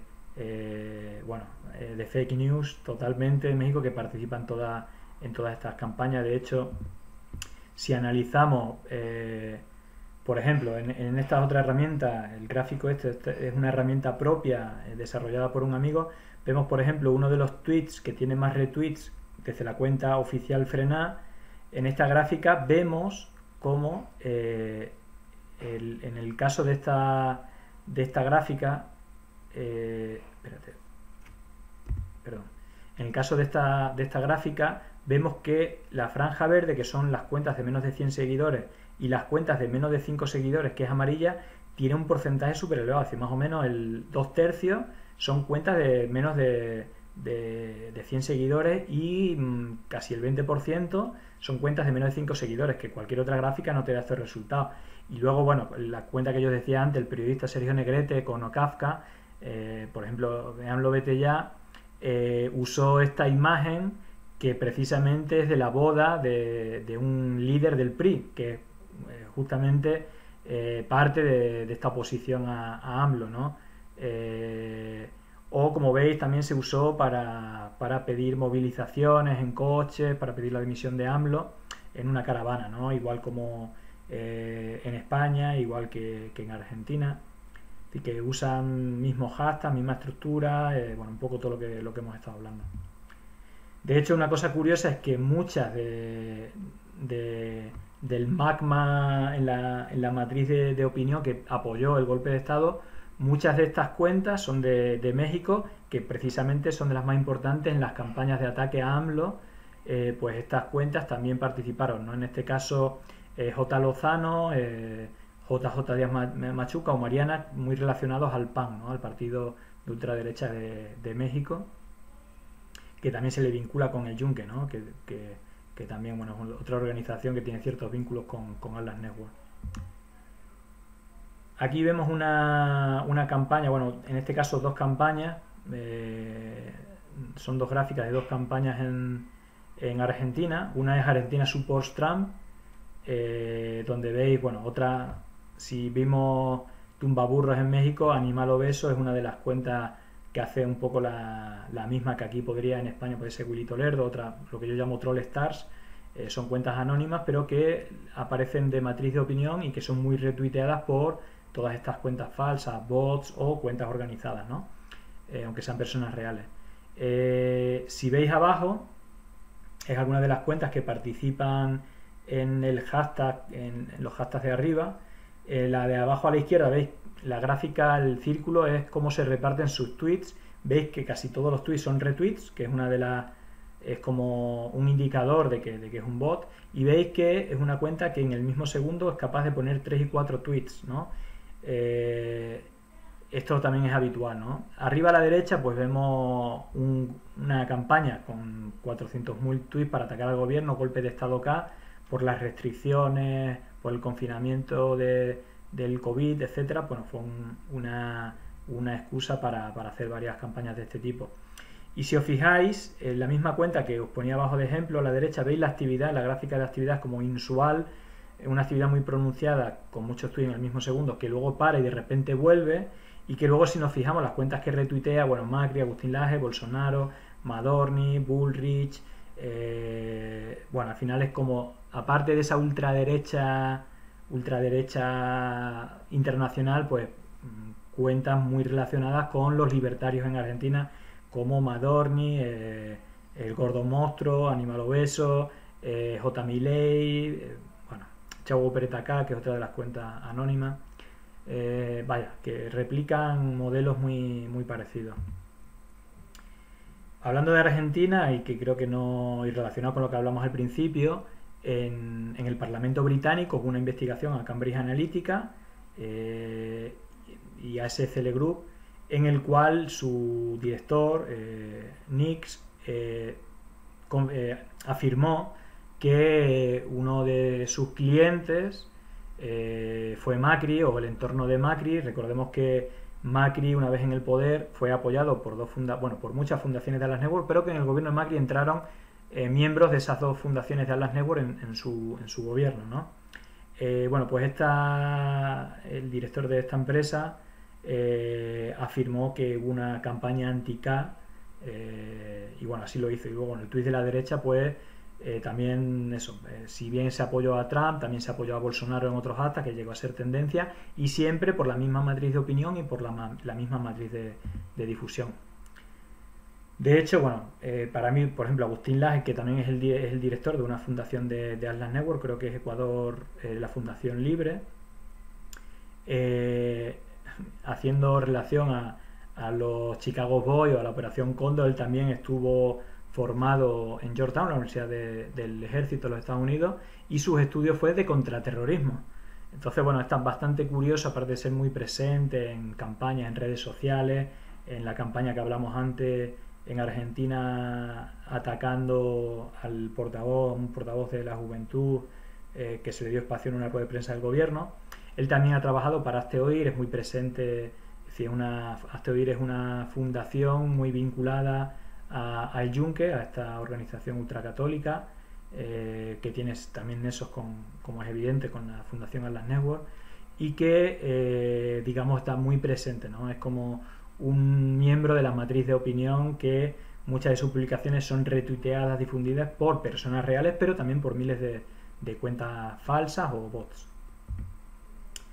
Y vamos a la campaña más reciente que analicé con más detalle, que es la reciente campaña en Ecuador, y donde esta gráfica es de la primera vuelta, analizando los candidatos, y veis que hay dos grandes bloques, una en torno a Andrés Araúz y otra en torno a Guillermo Lasso, y si bien la matriz de Andrés Araúz son, Carlos Rabascal, que era el candidato vicepresidente, Compromiso y Revolución Ciudadana, y Marcela Holguín, hay un montón de cuentas que son o bien candidatos a la Asamblea, o bien el nombre, las cuentas oficiales del Partido de la Revolución Ciudadana o de UNES, etcétera. Vemos que el resto de candidatos, Álvaro Noboa, Yacu Pérez, etcétera, son casi insignificantes. Ellos dieron la batalla en otras redes. Guillermo Lasso sí que tiene en su matriz de opinión, no se ve muy bien, pero está Fernando Villavicencio, que dirige un medio financiado por la USAID a través de la NET, pero también hay otros miembros que son directores de otras fundaciones de Atlas Network, igual que Guillermo Lasso, pero de otras diferentes, o miembros de su propia fundación, como es Carlos Andrés Vera.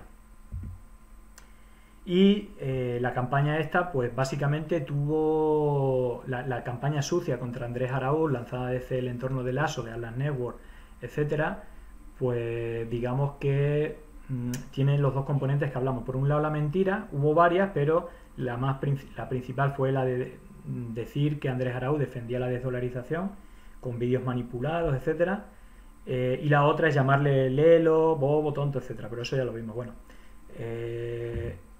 Otra cosa que se hizo, para no hablar siempre de Twitter, en Facebook, una página que se pagaba publicidad repitiendo, es decir, se gastó mucho dinero repitiendo que Andrés defendía la desdolarización, que quiere acabar con el dólar, etcétera, ¿no? Entonces, desde esta cuenta, que se llama Vamos Guillermo, pues se hicieron muchas publicaciones, tanto con mentiras como con ataques de odio, como llamándole bobo o lelo, que es la palabra más repetida, ¿no? De hecho, esta campaña, es decir, hubo una campaña que se llama Desdolaraúz, después de este vídeo manipulado, etcétera, que al analizarlo, además fue una campaña que participó el propio Guillermo Lasso y el partido Creo, etcétera, pero si vemos, analizando los tweets que lanzaron la campaña, que es la gráfica de la derecha, vemos que casi todas las cuentas, en la columna de seguidores, el 70-80% tienen menos de 5 seguidores. Si vemos la tabla de la izquierda, son las cuentas es decir, son las cuentas que hicieron más tweets con ese hashtag. Y si vemos también, el 70% tienen 0, 1, 2 seguidores, ¿no? Que es como un indicador, no si una cuenta tiene 0 o 1 o 2 seguidores es que sea un bot, pero claro, si la mayoría de cuentas que empiezan un hashtag o que hacen el mayor número de tweets tienen muy pocos seguidores, es un indicador que son cuentas recién creadas para hacer una acción artificial, bien sean automatizadas o por una empresa que ha creado con personas cuentas falsas para hacer una actividad artificial. Otro truco para cuando se crea una cuenta falsa, una cuenta anónima, como en este caso es la cuenta de Vamos Guillermo, analizando quiénes son sus seguidores, el primer seguidor de esa cuenta precisamente era Paul Betancourt, que yo no sabía quién era, pero al buscarlo en Google había un vídeo de él en YouTube diciendo que él era el responsable de comunicación en redes sociales de Guillermo Lasso. Por lo tanto, esta campaña sucia claramente estaba financiada por Guillermo Lasso y bueno, Paul Betancourt, que es un venezolano que trabaja para diferentes países de América Latina, participó casi autoinculpándose detrás de esta cuenta anónima que era Vamos Guillermo, que se encargaba de la campaña sucia y que era retuiteada por un montón de cuentas falsas. Otra de las mentiras increíbles en la campaña de Araúz fue una noticia que salió en el periódico Semana de Colombia, que es de los más leídos, en la cual a pocos días de las elecciones se decía que el Ejército de Liberación Nacional de Colombia, un grupo terrorista también que se le vincula al narcotráfico, había financiado la campaña de Araúz, y para alimentarlo hicieron un vídeo falso con algunas de las cuentas falsas de esta matriz, tanto de opinión como de difusión, un vídeo que decía que estaba grabado en la selva de Colombia, donde explícitamente decían que apoyaban económica y moralmente a Andrés Araúz. Lo curioso de todo esto es que hubo un ornitólogo que descubrió que en el segundo 25, creo que era del vídeo, aparecía el audio de un pájaro, de un ave, que es el tinamú cejudo que hacía, es decir, un ruido exactamente, es decir, que es de ese tipo de perdiz, un tipo de perdiz que solo está en los bosques húmedos de Ecuador. De hecho, si te metes en la página ornitológica, es exactamente el mismo ruido que suena en el vídeo y que según una página de ornitología solo están en ciertos bosques de Ecuador, solo en Ecuador, no existe en Colombia. Por lo tanto, fue una manera de desmentir el vídeo manipulado que acompañaba el ataque, ¿no?, de esta noticia falsa contra Andrés Araúz. Otro de los bulos, precisamente Carlos Andrés Vera, el que decía que era miembro de Andrés Vera, miembro de Ecuador Libre, y su padre, Carlos Vera, que está en varios medios de comunicación y entre otros una televisión pública, desde la cual el propio Carlos Vera no solamente pidió el voto 2 días antes de las elecciones para Guillermo Lasso, sino que dijo que era la única candidatura democrática. Era la única opción con opciones de ganar que era democrática. Básicamente se refería a que Andrés Araúz no era una opción democrática y que Guillermo Lasso era la única opción democrática, aparte que era valiente, que reunía condiciones muy buenas. Eso desde la televisión pública, para que os hagáis una idea de cómo están los medios de comunicación en Ecuador. Bueno, lo que hicieron, es decir, desde muchas cuentas lanzaron un bulo con un vídeo manipulado que él estaba corriendo, luego se demostró que estaba corriendo en una de las caravanas con el apoyo de la gente, es decir, no había nadie ni que le insultara ni que le tirase huevos. Entonces se difundió el bulo de que le estaban tirando huevos. De hecho, a partir de ahí se empezó a lanzar muchas publicaciones diciendo que cada vez que vieran a Andrés Araúz en una caravana que le lanzaran huevos. De hecho, miembros de Creo y de los socios de candidatura organizaban huevos en las caravanas para que la gente le lanzara. Y después de varios días, a la semana, si el 23-24 de enero fue la primera vez que se empezó a movilizar este vídeo manipulado, después de toda esta campaña hubo una agresión, es decir, hubo lanzamiento de huevos y de hecho a alguien del equipo de comunicación le dio en el ojo y le puso el ojo morado después de una semana de difundir que se lanzaban huevos, animar a la gente que lanzara huevos, etcétera. Acabó con una agresión. La verdad es que fue puntual, pero para que veáis también que al final lo que aparece en redes sociales, muchas veces difundido luego por medios de comunicación, acaba en una acción concreta, en este caso violenta, en la calle. Y luego la otra campaña que fue muy repetida es Lelo, llamarle Lelo Araúz, asociar con la palabra Lelo de manera masiva. Vemos que en esta semana solamente en Ecuador se pusieron más de 22.000 tweets con Lelo. Y luego si analizamos las cuentas que nombran Lelo y Araúz, nos fijamos que hay una matriz de opinión y una matriz de difusión que al analizarlo y analizar qué cuentas lo hacían, pues nos llegó a un gran descubrimiento. Bueno, el gráfico este de la izquierda son las cuentas que participan con un hashtag, no solamente llamar Lelo, sino que usaron un hashtag, Lelo estás perdido, Lelo Raúl, Lelo es Venezuela, o Lelo, en el cual aparecen estas cuentas. Nos vemos ahí la que vimos antes, Guerrera de Posorja, que no solamente difundió el vídeo del Ejército de Liberación Nacional, también difundía los insultos, estos de Lelo, etcétera, y también un vídeo increíble en el cual transformó una medida, una propuesta programática de Andrés Araúz, que era la primera semana de gobierno, el primer mes de gobierno, al millón de familias más necesitados con peores recursos económicos, se le iba a hacer un cheque, un bono de $1000 a las madres de esa familia para reactivar la economía, no solo de esa familia, sino del comercio local y de los empresarios. Bueno, esa propuesta la transformaron en un vídeo manipulado en el cual se le pedía antes de las elecciones que podían pasarse por la sede de UNES a recoger su adelanto de $250, intentando, por un lado, decir que se compraba el voto y por otro, crear incertidumbre o lío en las sedes de UNES, ¿no? Cosa que no pasó, si pasó, pasó puntualmente. Lo increíble de todo esto es que esta noticia salió en Clarín, en el diario de Argentina, y salió en otros diarios. Luego esto fue replicado por varias noticias. Incluso lo más grave de todo es que el organismo digamos que tiene que velar para que haya unas elecciones democráticas y todo eso, digamos que denunció a UNES por dar dádivas a sus electores, cosa que está prohibida, pero claro, todo viene de un origen totalmente falsificado. Es decir, que Luis Verde Soto, como viene en el tuit, que pertenece al CNE, al Centro Nacional Electoral, hizo una denuncia diciendo que UNES había ofrecido $250 antes de las elecciones, cosa que es falsa, pero que se replicó como si fuera real, y el origen son todas estas cuentas. De hecho, como decía, si analizamos las cuentas que usan mucho lo de Lelo, insultos, difundir bulos, vemos que son cuentas, por ejemplo, esta era la cuenta que más retweets tenía, veis que aquí hay algunas que tiene 6000, bueno, y que difunde todas las noticias, la del ELN, la de los 250, incluso 500, y que usa imágenes de personas reales que no son ellos, son personas de fuera. De hecho, esta cuenta es de alguien como que vive en Alemania, ¿no?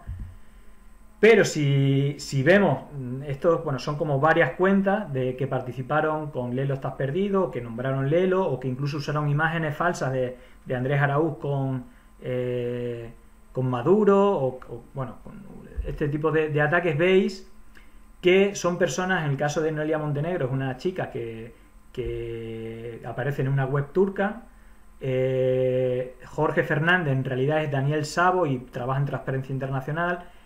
Sergio González en realidad es un actor mexicano que se llama Edu Herrera. Edison en realidad es Edinson y es un brasileño que da clase, que es profesor. O Rosita es una influencer peruana, pero que la meten en esta matriz usando sus mismas fotos, etcétera, ¿no? O Manuela Chundia, que aparece en una página de contactos en Venezuela y se hace pasar por un simpatizante de Guillermo Lasso. Veis que todas las cuentas son creadas en diciembre de 2020, antes de la primera, digamos, de las elecciones, y que eran cientos y cientos y cientos de cuentas con imágenes falsas que todas tenían la misma actividad. Y lo que ya rompe todos los esquemas es que muchas de estas cuentas, de estos bots o de cuentas falsas creadas en Troll Center y administradas por personas, pasaron de hacer campañas por Guillermo Lasso, o como vemos delante, por Viteri, que es como la número 2, la alcaldesa de Guayaquil. Pasaron de apoyar y de hacer, digamos, de soft puppet, ¿no? de alterar la comunicación a favor de la candidatura de Guillermo Lasso y de las acciones de Viteri en Guayaquil. Pasaron a apoyar a Yacu Pérez, que estaba totalmente desaparecido, y que la primera tendencia, Yacu Power, con un vídeo producido, etcétera, las únicas cuentas que usaron, o todas las cuentas que lanzaron, eran cuentas falsas que usaban imágenes falsas y que apoyaban a Viteri y a Guillermo Lasso, ¿no? Veis incluso que algunas ni borraron la imagen de Lasso, y que decían que el hombre es Yacu Power para liderar el país, etcétera, ¿no? Aquí, bueno, vemos otra cuenta a la derecha, y que incluso, bueno, ofrece su servicio a través de redes sociales. Pero vaya, hay cientos de cuentas. Aquí vemos el caso concreto, ¿no? Del tipo de acción que hacían con Cintia Viteri, en el cual cada cosa de gobierno que hace del ayuntamiento, pues hay miles de cuentas que dicen muy bien, gracias por proteger a los ciudadanos, etcétera, ¿no? Bueno, pues todas estas cuentas que ponían comentarios positivos hicieron campaña a favor de Yacu. ¿Veis? Otro caso, pero en realidad, bueno, son centenares, ¿no? Veis que también hacen el mismo tipo de mensajes a favor, gracias a alcaldesa Cintia Viteri, bueno, etcétera. Bueno, total, es decir, podríamos seguir, porque la verdad es que este tipo de campañas abundan en todos los casos, en todos los países de América Latina. Tienen el mismo guión, usan los mismos métodos, y otro elemento que tienen es que son totalmente impunes, todavía más allá del caso que denunció Facebook, incluso con las pruebas de Facebook de que intervino atacando gobiernos. Bueno, esa empresa, que sepamos, ha salido impune, es decir, cobró su dinero, que faltan datos, podemos intuir, pero faltan datos, pero al final son campañas que funcionan de mayor o menor medida, pero que no tienen ningún tipo de, digamos, tienen una impunidad total, ¿no? Bueno, se pueden descubrir, pero bueno, se descubre, pero hay una parte de la población que le reciben todas estas campañas o bien de ataques personales, o bien de difusión de bulos, ¿no? Entonces, bueno, aquí pongo, digamos, hay dos elementos: cómo combatir la desinformación.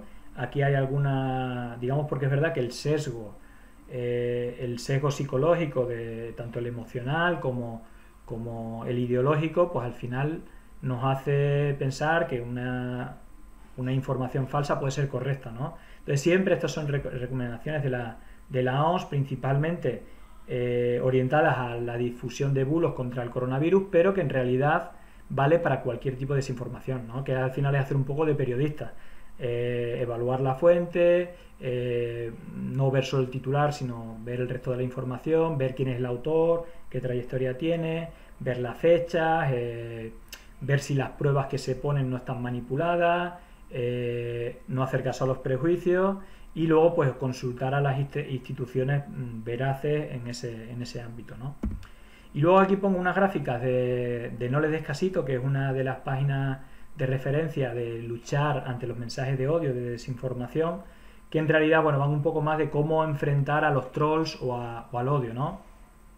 Por un lado, recomienda de no darle mucha bola al don't feed the troll de toda la vida, porque bueno, es verdad que al final uno de los objetivos de estos insultos, de la desinformación, es que tú le respondas con insultos o de cualquier otra manera, o incluso diciendo que es mentira, y lo que hace es aumentar el algoritmo por las interacciones. Le das como haces de altavoz de su burbuja, pues al final lo que hacen es romper su burbuja, ¿no?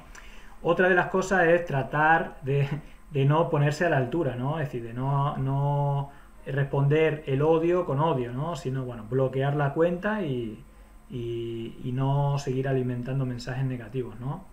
Y luego eso, es decir, que la energía que se gaste en difundir, en desmentir bulos y sobre todo en responder a mensajes de odio, se dedique a mensajes positivos y a lo que tú quieres comunicar, como militante de un partido, como simpatizante de un colectivo o de un medio, de una empresa, etcétera, ¿no?